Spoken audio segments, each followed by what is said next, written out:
I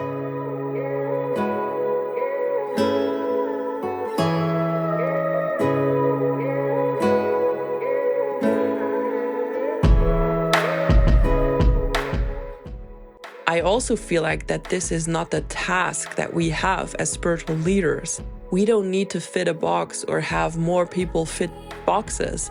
We are meant to break out of the boxes, and instead of fitting into a niche, we have to create movements.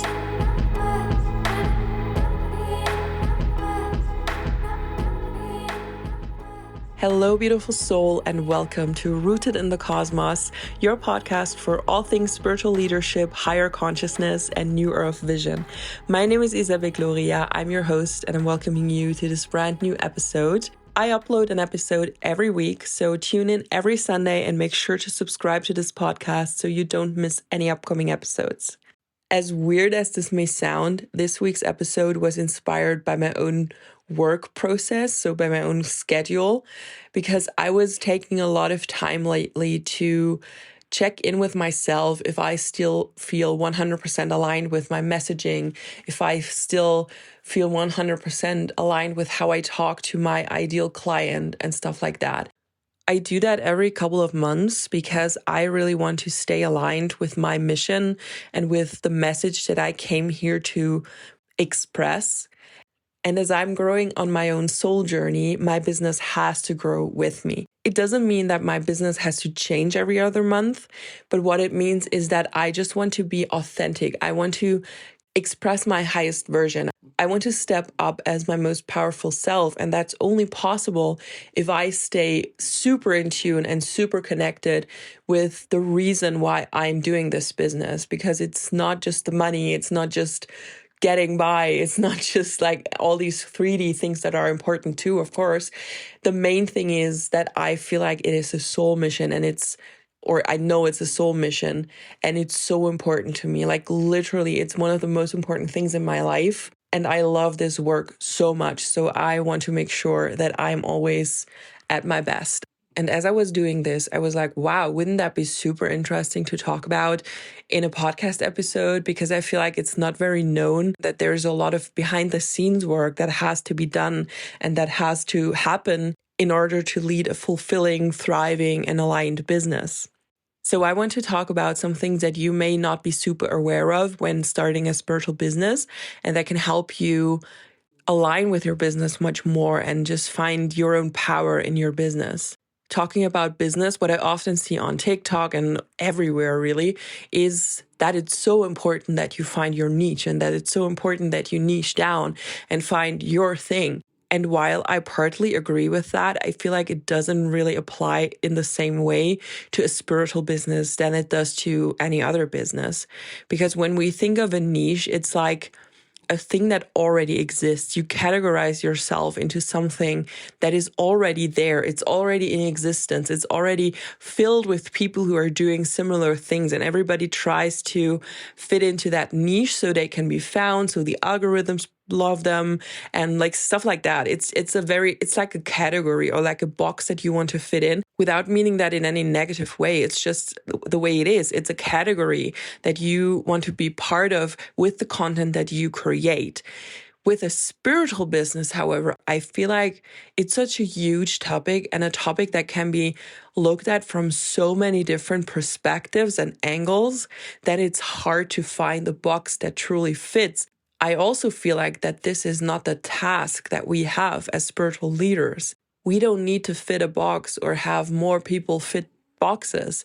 We are meant to break out of the boxes, and instead of fitting into a niche, we have to create movements. So what I like to do with my clients, instead of finding a niche, we find their main topics. So we find their business pillars, what aligns with them, what they want to express in this world. And it does fit together in some way, like it creates a personal niche in a certain way, but it's more than that. It's not already there. It doesn't already exist, and you add yourself to that niche. You're creating it for your business uniquely, and then you create a movement and like a community around this. And that work is so powerful. As a beginner spiritual entrepreneur or as a beginner spiritual content creator, try to detach from the need of having to fit into a niche. You obviously want to talk about things that come up in your business all the time. So I wouldn't suggest to talk about one thing for 1 week and then the other week you talk about something completely different and they have no connection to each other, like these topics. But what I do recommend is to find your topic. So it doesn't necessarily have to fit together in the sense of you only talk about shadow work and trauma integration, or you only talk about divine femininity and womb yoga. You can always add something that you are passionate about that makes it unique, like this, that makes these topics that you talk about unique. So let's say you talk about shadow work and trauma integration, but at the same time, you love to talk about your past life experiences and how that relates to your trauma or how that helps you integrate certain aspects of your shadow. You really make the rules in your spiritual niche, and we don't need to squeeze ourselves into a niche that already exists. And that is so powerful about this work that I do with my clients. We come up with a niche that makes sense to other people. Like if they were to see it from the outside, they would know what this person stands for. So we don't speak in another language or in terms that they don't understand. But at the same time, their approach, we always work on an approach and on a perspective that is unique to the light worker, to my client who's the light worker who has this one specific perspective. And that is exactly where the clarity comes in, because that is something that's really important to me. I 100% believe that every light worker who comes to this earth has a unique mission, and no one else can fulfill your mission. So if you're listening to this right now and you feel unsure of your path, you feel unsure about your calling, you doubt yourself a lot, you don't know what to talk about, it doesn't matter, because you will find out along your journey. And no matter what you do, no matter what you talk about or what you feel called to talk about, it's always coming from the right angle. No one else could it express in the same way as you do, and no one else would talk about and share about this thing in the same way as you do. So your content, whatever the content is about, and no matter if it feels 100% aligned yet or if you still need some clarity, your content resonates with those people it is meant to resonate with. So your lightworker mission is backed up by a unique energy that only you can bring into the world. And by expressing whatever you're talking about, doesn't matter if you're talking about shadow work, doesn't matter if you're talking about the importance of meditation, if you're talking about inner child work, if you're talking about holistic living or healthy eating, all these topics that you can talk about, you're hitting them from a specific angle, and nobody else does that. Even if 100 other coaches, other light workers were to talk about the exact same topics, it would still land with a different person, with different clients, with different people in the collective, because that's what's meant to happen. We are so many light workers so that everyone finds their teacher, everyone finds their movement that they want to be part of. And we have the great gift of social media and of the internet to be able to create these movements. So instead of finding a niche, you want to think bigger. You want to think from the perspective of, what does my movement stand for? What do the people in my movement do, and what do they love? What do they spend their time with? What are they passionate about? How do they express themselves? We can go so deep with this, and I do that with my clients all the time. We go into details like, what are the people in your world wearing? Like, how do they want to express themselves? What is their aesthetics like? And in this way, you are in this beautiful process of world building. And world building is a powerful tool even for spiritual, or especially for spiritual entrepreneurs, because we get to create and use our creative channels to visually and to energetically bring something forward that is so connected to our soul mission. I want to give you an example so you can really feel the difference and really feel how important it is to think about your business as a movement. So think of a feminine coach who teaches other women how to connect better with their bodies. The first version of this business would be a woman who just shares posts on social media. She shares valuable information about femininity, about feminine body connection, about all the things that are important to her clients. But she only shares text and images that have no cohesive style, no cohesive aesthetic. So she mainly posts texts and shares a lot of value, but the visual and the appeal of her business is not really there. It's very plain, it's very boring, it doesn't catch your eye, it doesn't translate a certain energy to the client or to everyone who is watching her content. It's just there and it has a lot of value. And if anyone were to read through her posts and through her content, they would find a lot of value. But none of her content is backed up by either a visual appeal, an aesthetic, a world building that has happened, a movement with certain values and beliefs and motivations and visions for the world. So none of that is happening. You just have plain text, a few photos, no cohesive brand, no visually appealing designs. Now imagine the same woman, but with a different business. The same woman with the same value, with the same content, now shows up always looking like a goddess. She always wears what makes her feel most powerful. So her attitude and her expression is way more powerful than in business model number one. She always wears red or cream colored goddess dresses. She always has a nice bouquet of roses or flowers next to her. She always wears golden jewelry. She always has her hair braided in beautiful braids or curled or a beautiful updo. It doesn't matter. Whatever makes her feel most beautiful that day. And she has a beautiful background where she films. She often shares images of nature. She shows herself doing her embodiment practices. She talks about feminine embodiment, and the visuals of her content emphasize that. She shows visuals of women dancing in the forest in beautiful red satin dresses. She shares videos of her doing a sacred sister circle on the beach. And there is a circle of candles and red roses around her, and all women wear white, cream, and red dresses, and they all dance around the fire. And this woman constantly shares about her values, about her worldviews, about why she's so passionate about this work that she does. And she wants to motivate and activate a lot of other women to join her in this movement and to be part of this movement of rising conscious women who are dancing around the fire, who love to express themselves in the most goddess-like way, who love to wear these beautiful dresses, who love to feel pretty, who love to really embody femininity and do all the things that are making them more powerful.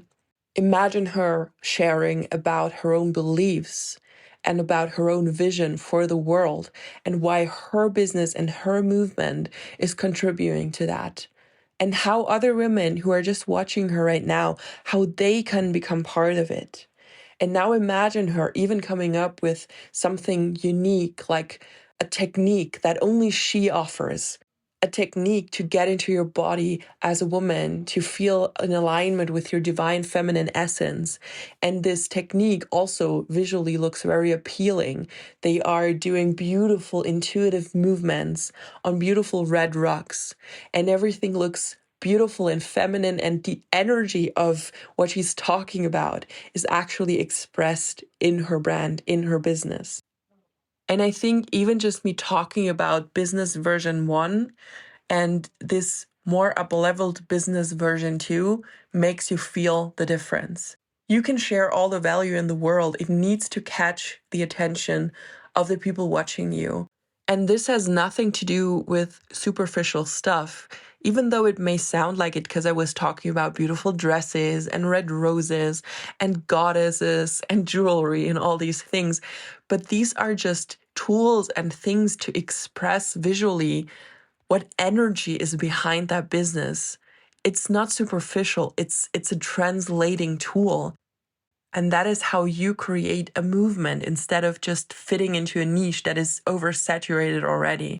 As spiritual content creators, as spiritual conscious leaders, we have the task to bring a lot of energy into our businesses. Not just the value, also the energy. We are meant to inspire others and to share a vision and to share something that makes other people feel something. Because I guarantee you, if you were to find woman one from business model one, you may find her content valuable and you may save a few posts.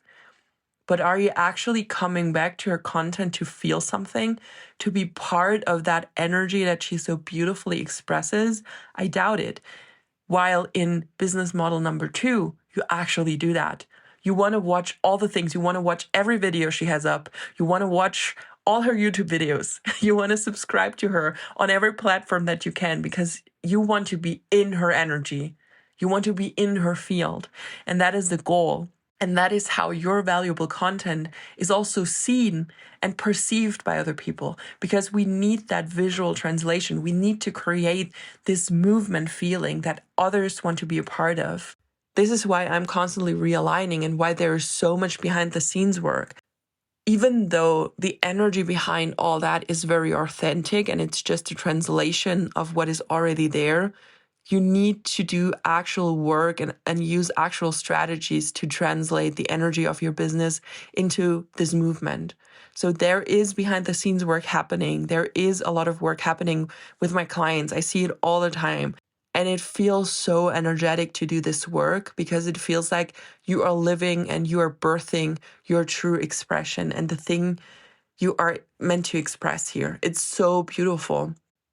So as a beginner, stop focusing on finding your niche and start shifting your focus toward what is my movement? What are my values? How do I express that movement? How do I get into a state where I create a world that others want to be part of every time they see any type of content from me? How do I translate that into every piece of created content that I publish? That is your main task as a spiritual content creator. We are meant to make people feel something. I hope that was helpful for you, and I try to provide as much value as possible on this podcast. But I also know that this work cannot be done within a week. It cannot be done after just listening to a podcast episode. It's a journey.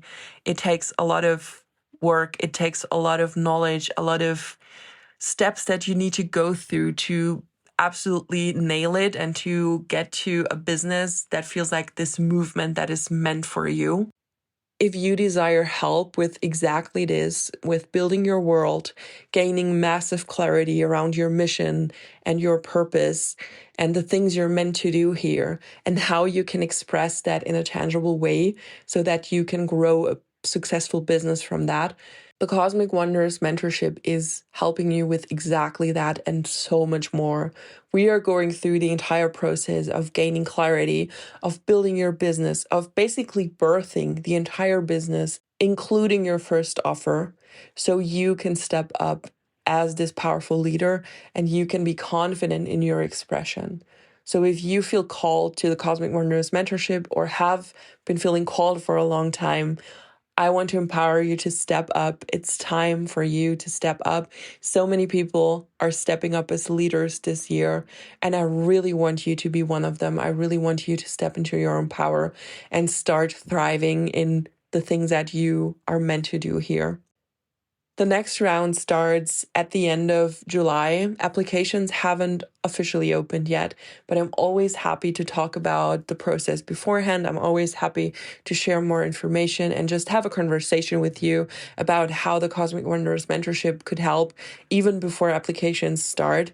If you want more information or if you just want to get to know me better and feel if I'm the right mentor for you, you can always reach out. You can text me on Instagram. It's at Isabel Gloria. You can send me a DM on TikTok. It's at Isabel Gloria as well. And you can also send me an email to podcast@isabelgloria.com. It's all linked in the show notes. I hope this was helpful for you. I hope that you are so inspired to build your own world now and start your movement. And I will talk to you next week. Have a wonderful week until then.